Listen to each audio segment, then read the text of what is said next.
This is such a happy occasion as we continue to celebrate the college's 100th anniversary. Today with the book presentation of the updated edition of our college's history, right? The book titled Heirs.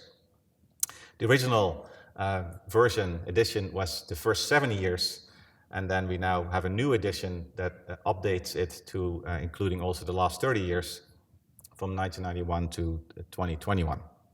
So today we have a conversation with a panel of deans, and following that, a reception in the atrium. In 21, when we started planning this dean's panel, the date for this particular event kept being moved back, of course, because of COVID restrictions, which made it impossible for us to do this. And so I'm particularly grateful for the patience of everyone involved, everyone who helped organize this event and participate in it, especially Brett, Carolyn, and Roger, who agreed to participate, and then we kept moving the date and kept moving the date and kept moving the date. So thank you for your patience, and thank you so much for being here. So today, we are doubly blessed that campus life has returned kind of to normal, and that we gather here today to commemorate the college's first 100 years of its existence as the business school of this great university. I want to thank two people especially for this new edition of our Heirs, Business Education at Notre Dame, 1921 to 2021. First, Carrie Temple, the editor of Notre Dame magazine, who wrote the first edition that covered the first 70 years. And then, of course, Brett Beasley, sitting on your left, the writer and editor for Notre Dame Research, who wrote the new chapters to bring the book up to date. And Brett is also serving as our moderator today. Thank you. You should have received a free copy of the book as you came in. If you didn't, they will be available at the reception. Afterwards, we'll have free copies of the book available in the faculty support on the 3rd floor. I now have the honor of introducing our panelists, and of course, many of you know very well. First, Carolyn Wu. She's featured in chapter 7 of the new edition. Carolyn served, of course, as our dean from 1997 to 2011, after which she served as president and CEO of Catholic Relief Services from 2012 to 2016. She currently serves on several boards, among many other engagements. And then Roger Huang, who is featured in chapter 8 of the new edition. Roger is the Ken Meyer Professor of Global Investment Management. He served as acting dean from 2011 to 2013, and then served as dean of the college from 2013 to 2018. And finally, there's me. I'm featured in the last chapter of the book. While I'm the last chapter, I'm obviously not the last word. Carrie Temple wrote in the original introduction to the book, "The story of the college is largely the story of its people." It's really together, all of us here and everyone, the faculty, the staff, all of the students, and so many others who have devoted our lives, our talents, and our time to this college through good times and through tough times, to get us to the point today where we celebrate this amazing achievement of these last 100 years. So thank you for all you do. Thank you for being here. Thank you again, Brett, Carolyn, and Roger. And I will now turn it over to you, Brett. Okay, great. Well, thanks so much.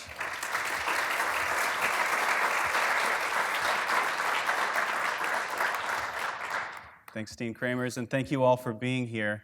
I thought as a first question, because as we are celebrating this 100 years, and we're joined by a quarter century of leaders of the college, I thought it's only fitting that our first question be about leadership. I was really struck in doing the research for the book when I came across a particular quote from the Business Week Guide to the Best Business Schools from the early 1990s that actually suggested, instead of sending white-collar criminals to prison, maybe we should send them to Notre Dame to get an MBA so that they could go out and be reformed and be better business people. So that's the tradition that I think we're all heirs to, and yet it doesn't come about automatically, and it doesn't stick around if it's not nurtured and cultivated. So my first question is, can you take us behind the scenes a little bit as a leader of this college, what it meant to you or what it means to you to continue to cultivate that reputation in ethical leadership?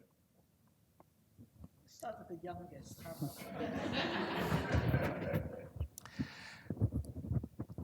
It's at the heart of, I think, who we are.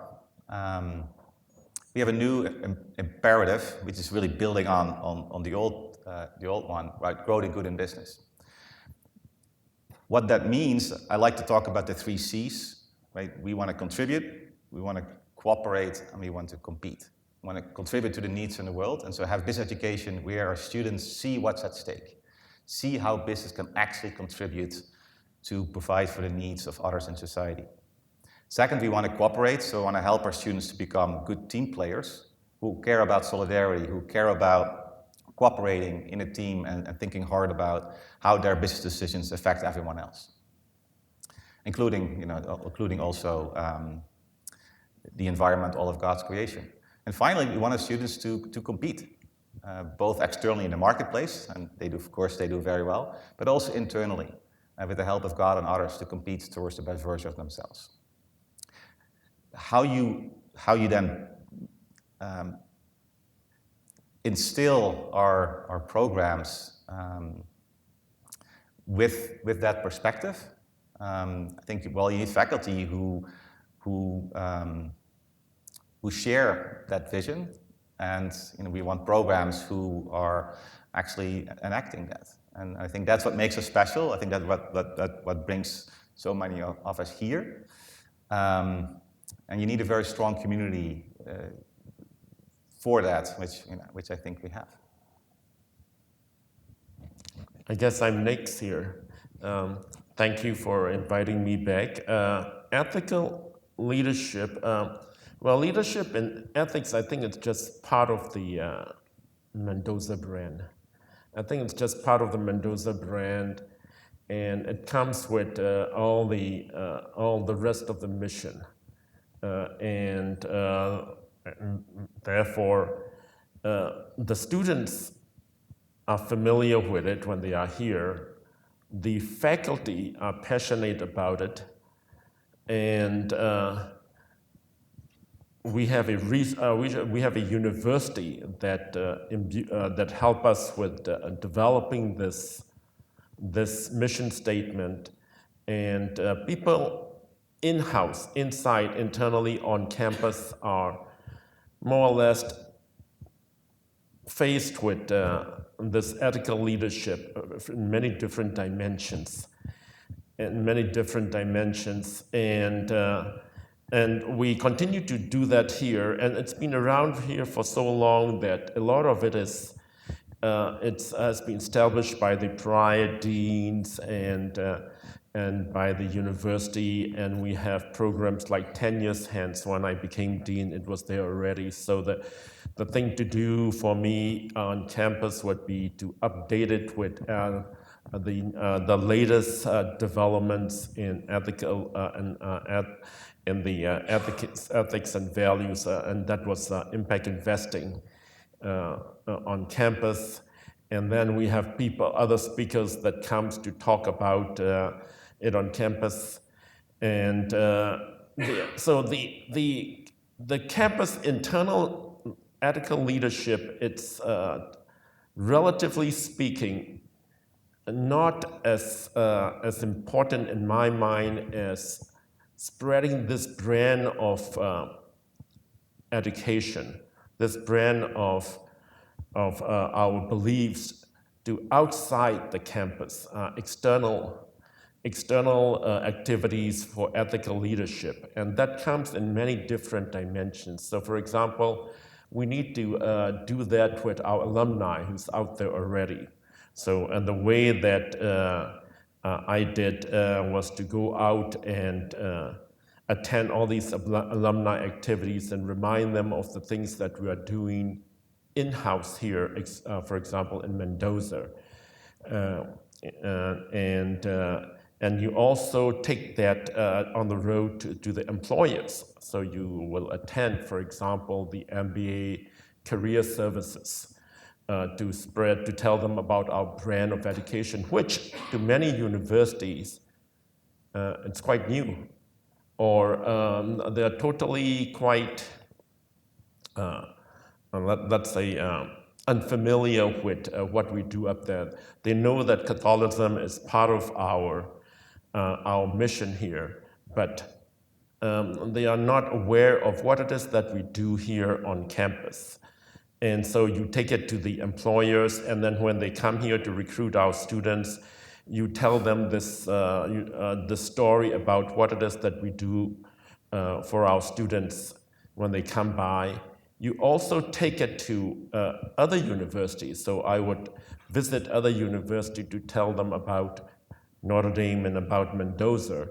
And in fact, I was one of the founding father of a peer university group of business school deans where we gathered together to try to tell our stories. And in addition, you also take it abroad.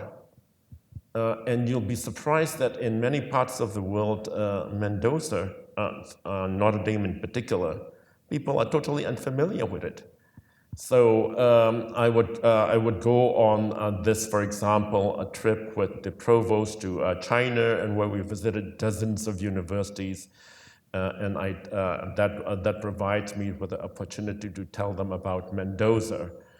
And then also with the help of CRS and the Pontifical Council for Justice and Peace, we are able to take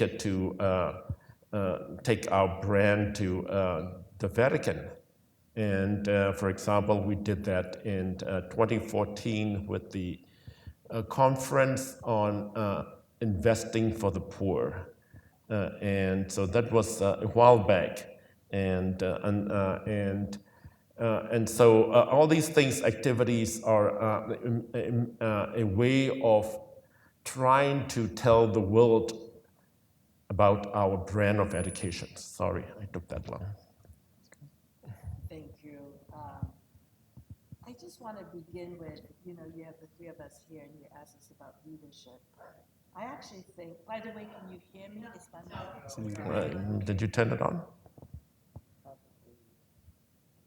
Okay, now it's on. And we talk about leadership and you have three people on the stage, but actually, when I think about leadership, I think about all the people who are in these chairs. And it makes me want to cry to know how much this college achieved. And I came 25 years ago because of the people who are seated here, my colleagues. We didn't do what we did because of one person. It was the whole school which understood what we stood for. The people who worked with me, Roger, Bill Nichols, at Trubeck, who's not here, at Conlin in Wisconsin, Leo Burke in Fiji Islands. I consider them brothers. There was not one day when I went to work that I thought I carried this school on my own. We talked through everything, we never blamed, and we just stepped up. There was Assistant Dean Sam Gallio, who ran the undergraduate program. And my first day, he came to me and he said, Carolyn, I would never bring you just a problem. I will always bring a solution. That's how we started. I didn't want to come to Notre Dame. There was no rational reason to come to Notre Dame.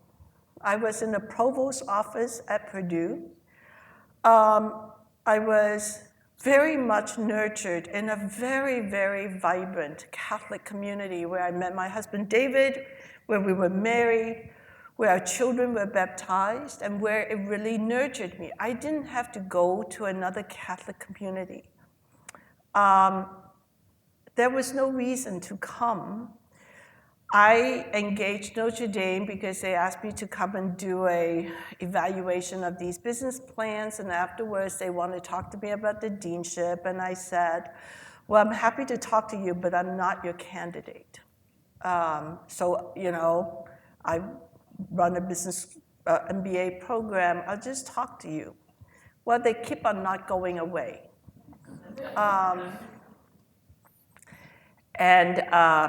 At one of the meetings, somebody asked me a question. They said, "Do you really think we could be taken seriously as a Catholic business school? Because people make fun of us. They think that we're these good-hearted, soft-thinking people, that we probably wouldn't really be rigorous enough to be in business. Whether it's investment banking or whatever it is, we're just kind of quaint. So is there such a thing as a Catholic business school that would be taken seriously?" And I think that was the beginning of the journey. I think that was the question that never left me. And I thought, why would they ask such a ridiculous question? That being Catholic and being good in business are actually contradictory. And in my mind, they were completely combined. I could not imagine sort of the type of business that we would have in the world if it's just people without heart, without a sense of moral responsibility. I thought I would come here for 3 years. I felt like I know what business school is, and Notre Dame knows what being Catholic is, and I'll do this for 3 years, and I would go home. And, well, it took a lot longer than 3 years. It took 15 years or so. But I think that was the challenge of how to be true to ourselves, how to live our faith. That our faith is not just when we go to church, but do we really believe that the gospel is a viable way of living? If we don't believe in that, if we believe that we have to be something else in order to win in the world, then that's really bad news. And we were not trying to be number one. I want you to know that. There are some questions we ask ourselves. Are we worthy of our students? And when they graduate, I sit there and shake many hands. I have no question that they would be successful in their profession, they would rise, they have very good skills, and so on and so forth. But I always wonder, what did they get from Notre Dame? And will they really go out into the world embracing the fact that the gospel is really our foundation? Do they really believe in that? That's what it is. I just want to say, one time we were doing a marketing campaign, like our taglines and all of those things, and we banned the word leadership. We said, don't know what it means. And everybody claims to be a leader. Let's not use that word at all. And I think that's when we were working with Business for Good. But in the end, the tagline was, ask more of me and ask more of business, which is what it is. And I just want to say, I still have the magnet on my car when we became number one the first time. It says, we are number one. It's a responsibility.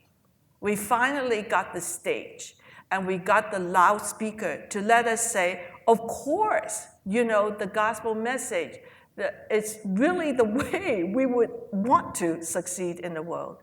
I just want to end by, I see a lot of you here, and I'm so happy to see you here because I knew you probably some 25 years ago, some 10 years ago. You came in, I didn't hire you because I wouldn't give myself that much credit. You came in during my stretch and different colleagues. And I'm just so glad to see you flourishing in the business school, that you found a home where you could do great work, and you know what this place is meant to be, and you continue, I think, to play to that particular ethos. And I think if we want to talk about leadership, it's really about the culture and the commitment of the people who are being true to what they believe in. Thank you very much. And I think this next question kind of picks up on a thread related to that, and that's really defining success and sustaining success. I think if there's a difference between that first 70 years and the last 30 years that we just wrote about, it's the level of success that the college achieved over that time. early on being seen as excellent in certain respects or respected in certain circles to being sort of indisputably the best in certain categories or very top tier across the board. But I think at the same time that brought with it new pressures, new challenges. So sustaining that success, and in the introduction to the book I sort of speculate that the college's mission, service to mankind, helped the college in some way kind of maintain a sort of underdog identity even as it was very successful.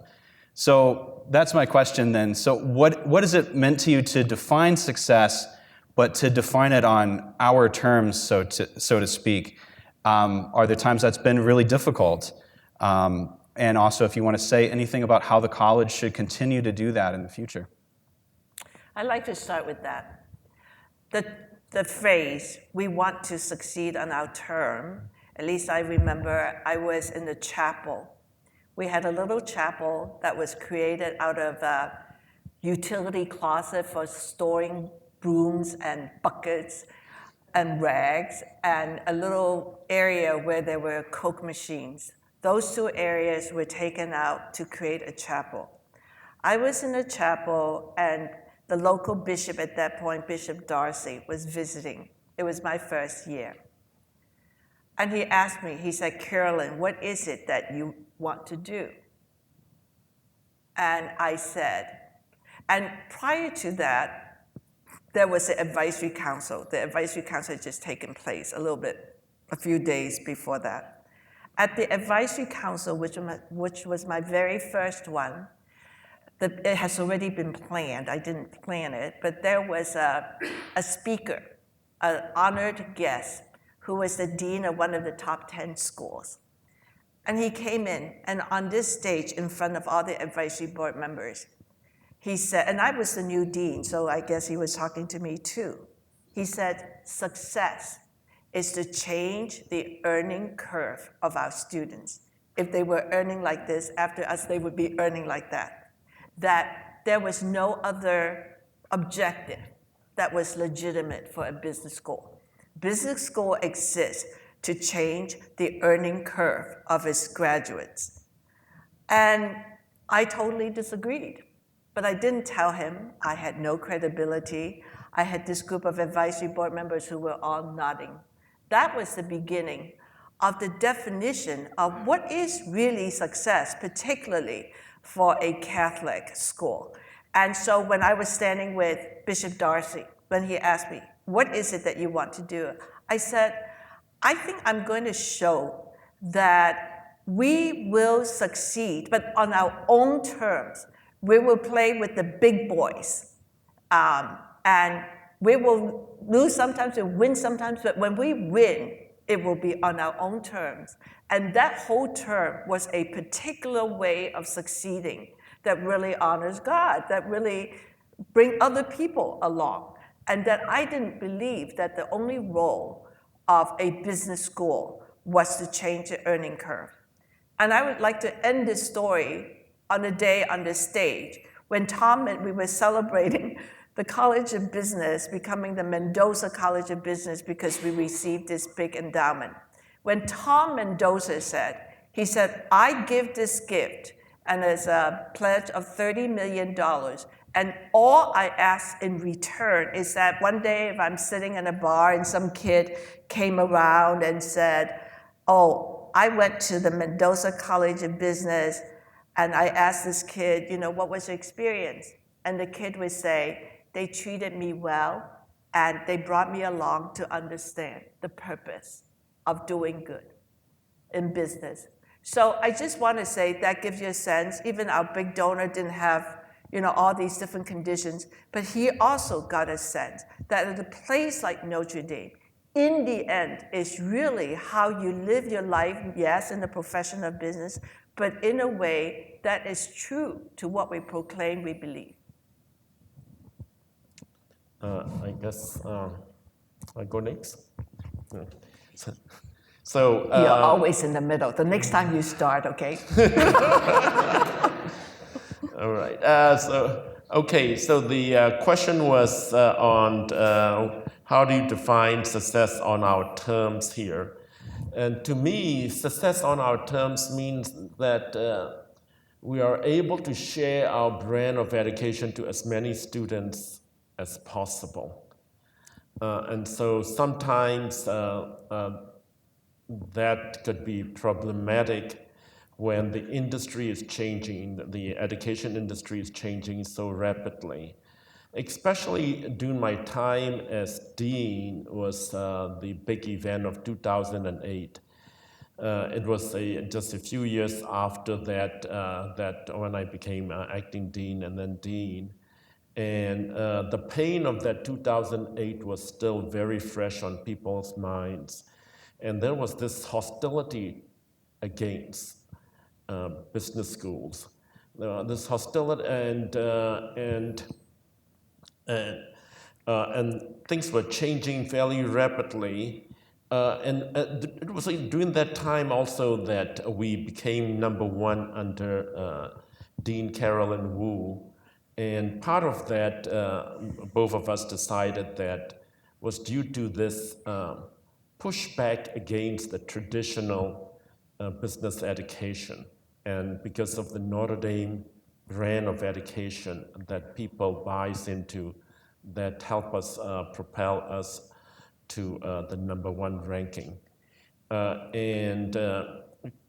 was during that period that we have to learn to adjust to sustaining business at that point. But also there were other things in play. The graduate schools were changing rapidly, in particular the MBA program, because it was after 2008, and there were a slew of cheaper alternatives propping up all over Europe and Asia, and there were these one-year programs as opposed to the two-year MBAs. Firms started cutting back and stops paying their employees to study for an MBA. And then some firms even set up their own corporate universities in lieu of MBAs. And so there was this big decline in the MBA program.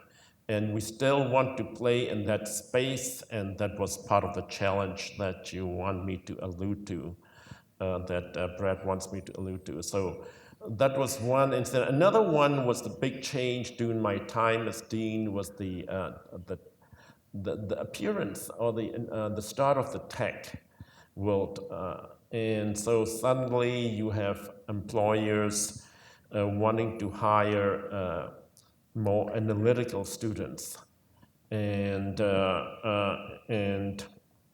students clamoring for that as well. So you need to adjust to that. Otherwise, we will not be able to reach out to the students to tell them about our mission here. And so those are some of the challenges that prop up. I'll stop here. Yeah, success and the metrics. How do you measure to what extent our students are great contributors, cooperators, competitors?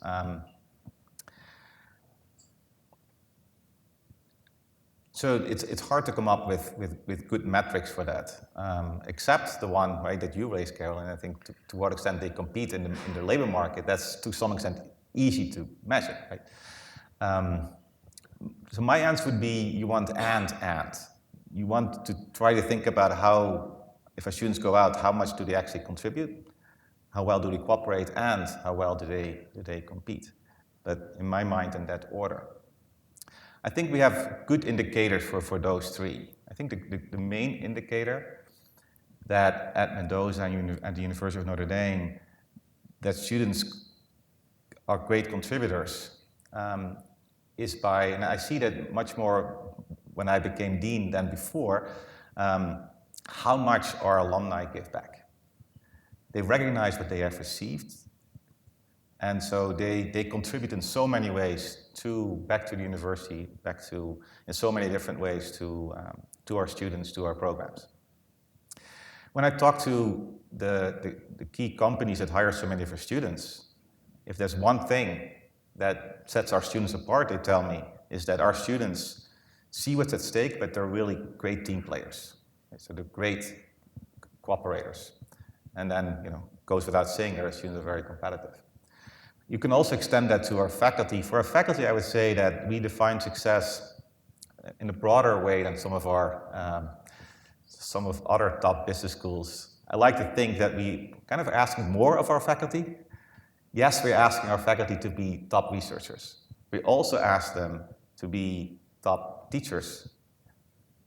And we're asking them to really be part of the community, serve their department, their school, the university, but also their professional association, etc.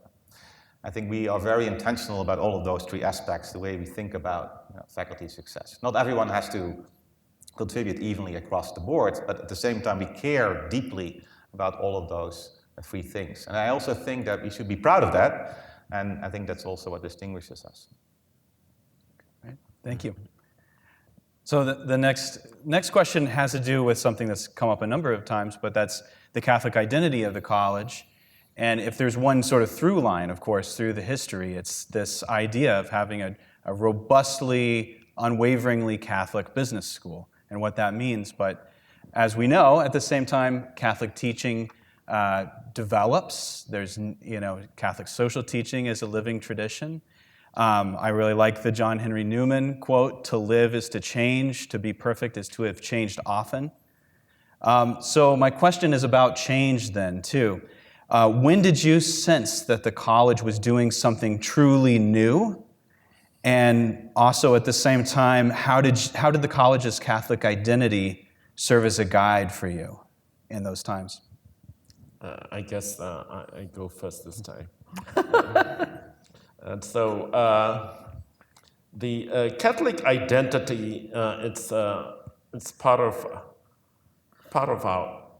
us.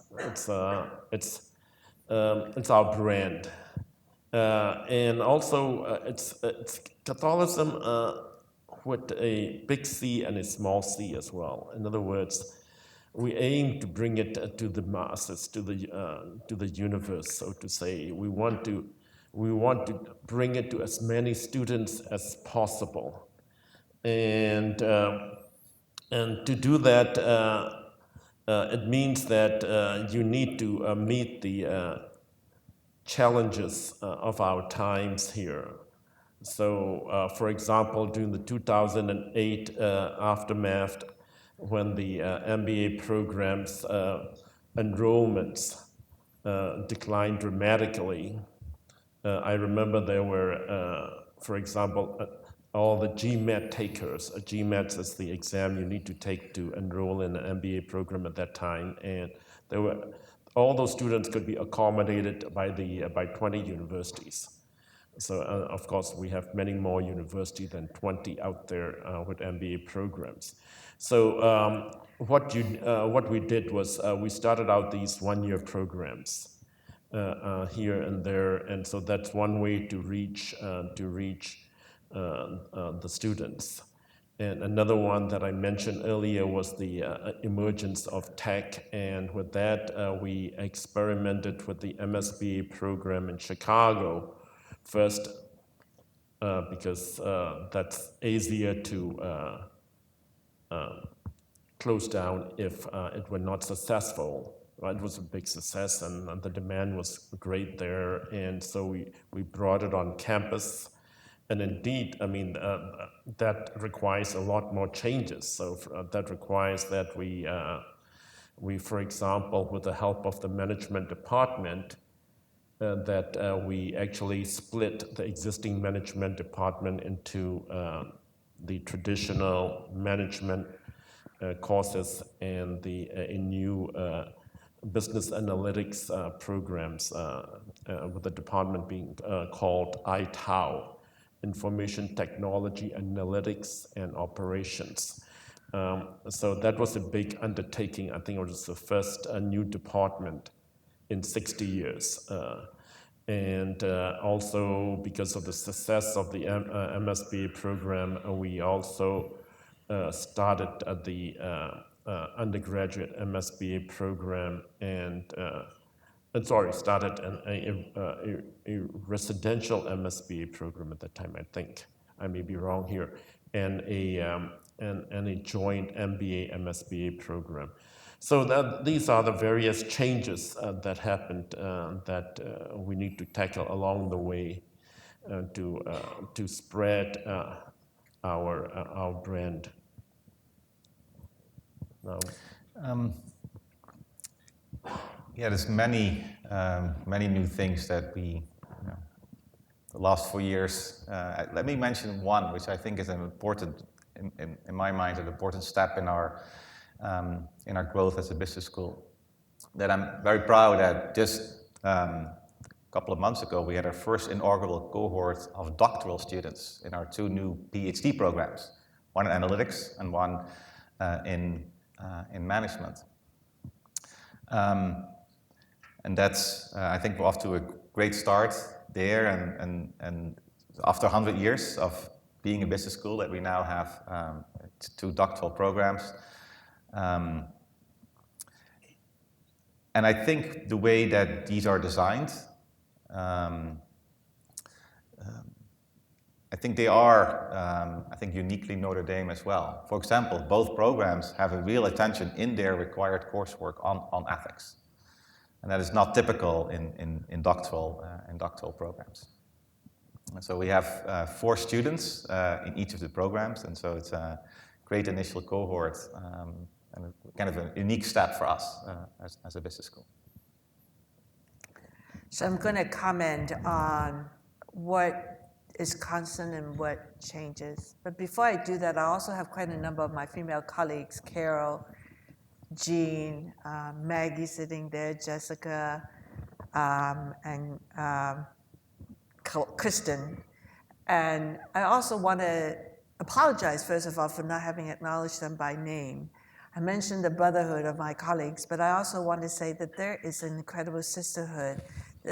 These wonderful colleagues of mine, these women, they just won't let me fail. I mean, I just know it. Whatever they could do, they do their very best. So I just want to make sure that you know that. You know, Catholic social teaching doesn't change. It may be that throughout the decades and centuries, we begin to express it, drawing it out of the Gospels into a set of principles, but they're derived from the Gospel. The preferential option of the poor, the importance of family, of labor rights, for example, subsidiarity, which is honoring people so that they could make decisions. But I think how we live that out is Catholic identity. How do we really sort of commit to that? And whenever we talk about Catholic identity, I hope that we are humble, that we don't wear it like this cloak that we have in this community, and this cloak has gold thread in it, and it shines. You put it over yourself, and you walk around and say, we have Catholic identity, which actually sometimes is the way that it is used to cloak ourselves. The reason I say we always have to be humble is because we always fall short. And we should be very careful when we wrap ourselves behind that, because it's really the whole question of how do you really honor people? What does justice really mean? And we are a society where there's a lot of asymmetry. Power, wealth are great asymmetries. And are we aware of how those things actually even come into sort of, whether we're running a school or the messages that we give to our students, the way that we engage with donors? We have to be very careful about that. So I think that the Catholic social teaching doesn't change, but I think what has changed, and it should change, is the insight we gain from what seems to be okay in the past, and it's just not so okay. Once we come to understand better the consequences on the people who are on the other side of that, and how we really sort of, as we look at the gospel teachings and look at the behavior and thought, this is not totally acceptable. And I also want to say, why people sometimes say, how do we become number one and so on? We never aimed to become number one. But we ask these questions. are we worthy of our students' trust and their parents' sacrifices when they choose to come here? So that when we know courses which are not working well, we have to ask. We can't just let it stand. I remember one conversation where 90% of our students, undergraduate students, were placed. They have a job. And it's a very high percentage. In fact, it may be one of the highest among schools. But the real relevant question is, what about the other 10%? They also passed. They came through the education. Why does it not matter that these people who couldn't get a job? Some of them is going to military, some of them wants to move to a different city before they look for a job. Okay, that accounts for 10 people out of 70 people. But it's the beginning of asking that question. And that is, what do we owe that particular person who has trusted us and has chosen to be with us? And I think that's the whole thing of sort of like, when we talk about Catholic identity, and we always fall short. I mean, let me not name the ways, but to not wear it as a shiny mantle, but to use it as a form of self-assessment of how we could really be true and authentic. Great, thank you. And so we're moving toward the end. This is my next to last question, which is really about new frontiers and new things. So, of course, we look back to be nostalgic and things like that, but we also look back in order to move forward. So if we can be really bold for a moment, I'd like to ask about the next 100 years. If we're thinking about the college in 2121, if you had to set a goal for the next 100 years of business education at Notre Dame, what would it be? What will the next frontier be? What's your moonshot for the college to consider? Can we start with Martin? Let me repeat, right? Next 100 years, not the next 100 months, okay? The next 100 years. I think my moonshot direction would be to become much more global, especially be more focused on the global south. I think we have currently a small proportion of our students and faculty from the global south. We have some, but limited connections to the global south. And I think that is something that where I see we have a great opportunity, also a great responsibility to, and so much to learn from and be enriched by. It's also, I think, in practical terms, it's very much where the Holy Spirit seems to be causing the most growth also in the Catholic Church. Do you want me to go second? Yes, please. So the next 100 years. So the whole area of management theory and management research actually exploded after World War II. There was a lot of grant money to send people to college, the GI Bill, but also to move into management science, right? That's when it exploded. And so a lot of the scientific, database, analytic, and theoretical formulations exploded, and that's about 80 years ago. The theories that come about are still with us today. They still dominate the way that we think. And some of those are pretty toxic.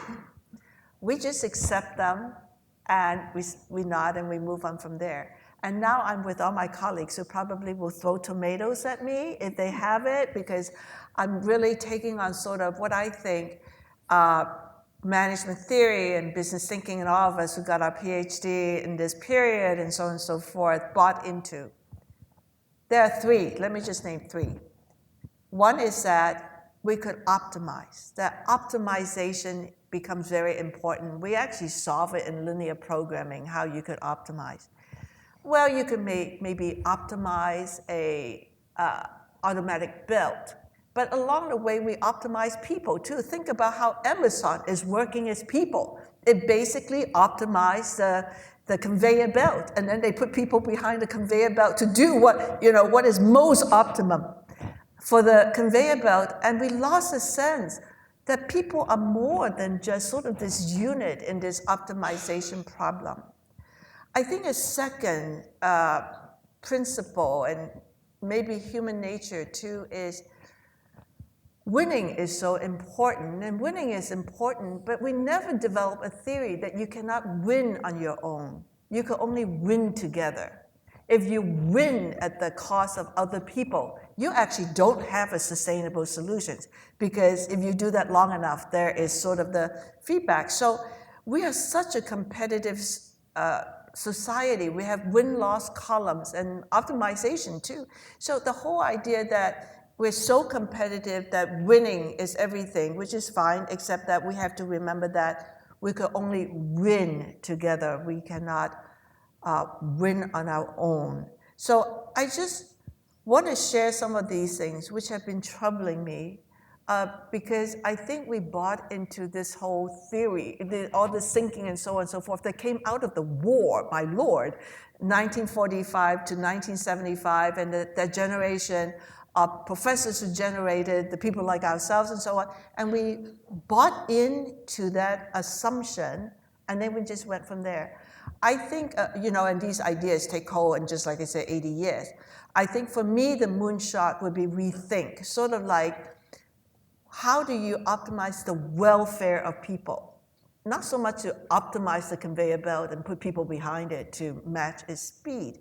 How do we win together? And I think, and now I'm really in hot water, I think we also accept growth. It's the only alternative. And did you go into any course where it didn't ask you to sort of like maximize growth? Like, how do we grow? We never say, should we grow? And now we're upon ourselves where we understand that there's certain boundaries. And I'm not against growth, but I think that with the first question is, how should we grow? Then we miss the point, which is, how should we flourish? So anyway, my moonshot would be sort of a whole body of research that start causing people to rethink the premises that they accept. Okay, so it's my turn now. I think we're 101 years old now, right? Yes. So you're talking about the next 99 years. Okay. Well, when we first became number one in the undergraduate program under Dean Carolyn Wu, what happened was when we show up at these meetings for the undergraduate schools, we were mocked. I remember I'm not going to name the university, but a very highly ranked university mocked us for being who we are. And you will also notice that we are also mocked when you go abroad. When I started telling them about who we are, and they will mock us for the sort of education that we provide for our students. But very shortly after we first became number one, and as this effect of 2008 didn't abate, and then it keep on having an impact on the universities down the road. Very soon things change. Initially, when you check for things like Catholic social teaching, ask more of business and so on, we were up there. When you Google it, we were up there, the first university to show up. But then as other schools started adopting the sort of, at least maybe give it lip service, or this trend picks up, and then suddenly it's hard to find the University of Notre Dame as being a leader that's down there. I had to search for it. So there were a lot of imitators. In my mind, that's a good thing, except for the fact that most of them are probably providing it lip service to it. So for the next 99 years, if this lip service goes away and there's actual buy-in by other universities for the sort of things that we do over here, chances are it will take longer than 99 years, but we're already 101 years old and we've done pretty well. So next 99, it's a blink of an eye. And so it's similar to the globalization and what Carolyn was talking about for the future. Okay, great. Thank you. And then, so my last question is really, I wanted to ask about a fond memory, because I'm aware and very grateful for getting to spend time with each of you to do the book, and I'm also really aware of all the things that don't make it into a book like this. There's lots of small moments that might matter to you that don't rise to the level of history, in a sense. So I'd like to just close by asking you to share a fond memory of your time at the college, whether it is something that appears in the book or not, but something that continues to stick with you. We always have to end with Dean Carolyn Wu. So you want me to begin? Yes. So I'm going to cheat and say two things, but I'll make it short. The one is my very first week at Notre Dame, I went to see Father Hesburgh. He wanted me to understand what the University of Notre Dame was and what it meant to him. He told me two things. He said at all times, just evoke the Holy Spirit. Just say, come Holy Spirit. And the second one was to understand that we work in the name of the Blessed Mother, and just good enough is not good enough. Seeking another one, I used to start my work every day. I went to the grotto. I would say, Father, Son, Holy Spirit, and Blessed Mother, today is a work day. We need to all show up. And the final one was the first time we became number one, we hated rankings. We didn't want to participate in it, except that someone said, Carolyn, you have to explain to the alums why you didn't want to participate. And I thought, oh, my Lord, I don't have enough energy to do that. So we did participate, and I think we started at number 3, number 8, number 3, number 2. Okay, so the night before the rankings released, and I said, oh no, we would never be number one. We could tumble and our life would be difficult. It's not so much that we care so much about the ranking as it is just not fun when you drop, believe me. I mean, all the people who call you and need explanation and so on and so forth. But anyway, the way that Business Week released the rankings were terrible, and some of them, Carol is here, I think Jean, a few of you. What it does is that it started counting down from number 50, 40, and then it takes a break at like number 30. And, nobody really wanted or needed a break. We were just, 8 people cramming around that one terminal. Oh, so they count down some more. So at a certain point, I couldn't take it. It was also time for 5:15 Mass. So I said, goodbye. I'm going to leave you guys. I'm going to go to Mass. I can't take this anymore. So after Mass, I went to the sacristy where Father Paul Doyle, who is a very good friend, he was the celebrant, he was there. And I said, Father Paul, I'm going to pull out my phone. The office would have let me know where we stand in the rankings. I can't bring myself to look at it. I know it's bad news. I'm glad you are here with me. Here's my iPhone. Can you just read the message? All right, so he read it and he said, we are number one, and he has this accent, Southern accent. What? Are you just kidding me? Are you just making this up? Because this is not funny. No, it says, we're number one. And I couldn't believe it. I was just more relieved than happy. And that day, I went to the grotto, and he went to Corby Hall to tell people. But more than that was just such a memory of camaraderie.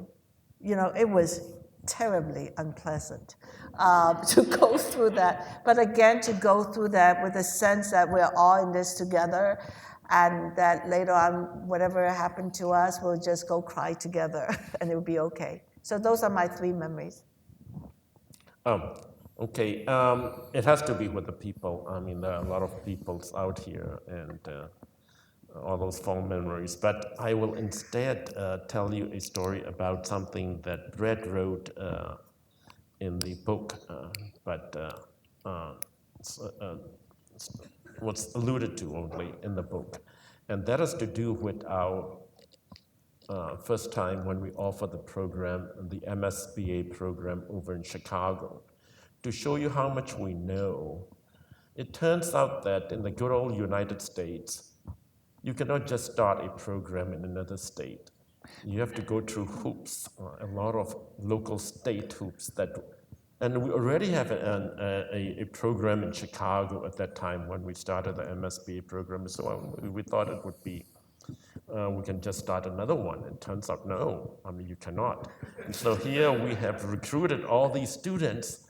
And so, uh-oh, we're in deep trouble here now. We have all these students who have been accepted and they've paid and they are coming, and yet we cannot offer the program. So we said, we have no choice, but let's bus them over here. Let's provide them with good coffee on the bus, and then, so that they'll complain less. And then afterwards, I met the students, and I was ready for another ribbing. To show you how much we know, they were all very appreciative. They enjoyed the time, they enjoyed the coffee and the time to network with all their classmates. And also, they appreciate the opportunity to be among all of us here on a bigger community. The bigger community, all these buildings, all these students, to be able to see all of us over here, that to them was very, very rewarding. And so that shows you how much we know. But anyway, that's my fond memory of it, sorry.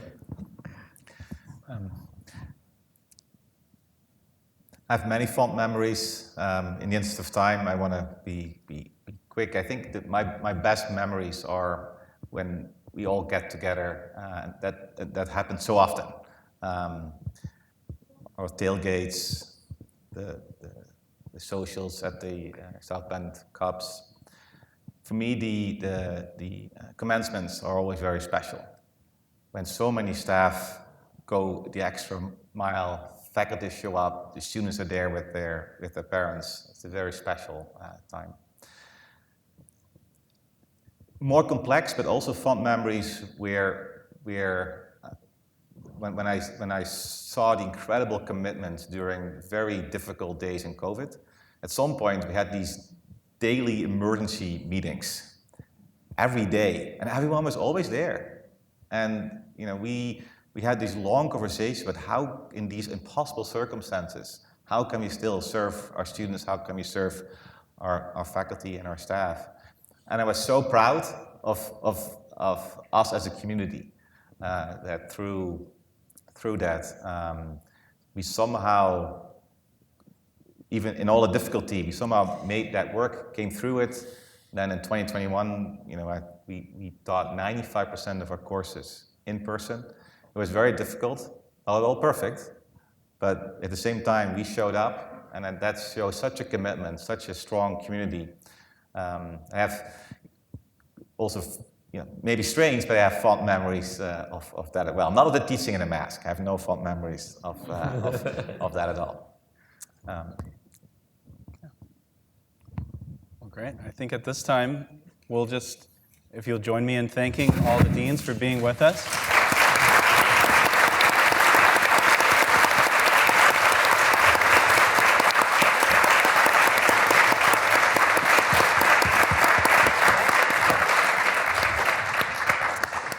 Oh, a present. Yes. Brett. Thank you, Brett. Thank you.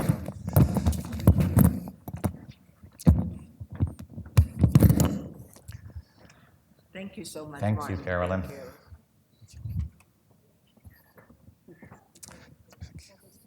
That's beautiful. Thank you, Roger. And thank you all for coming. And then please join us for reception.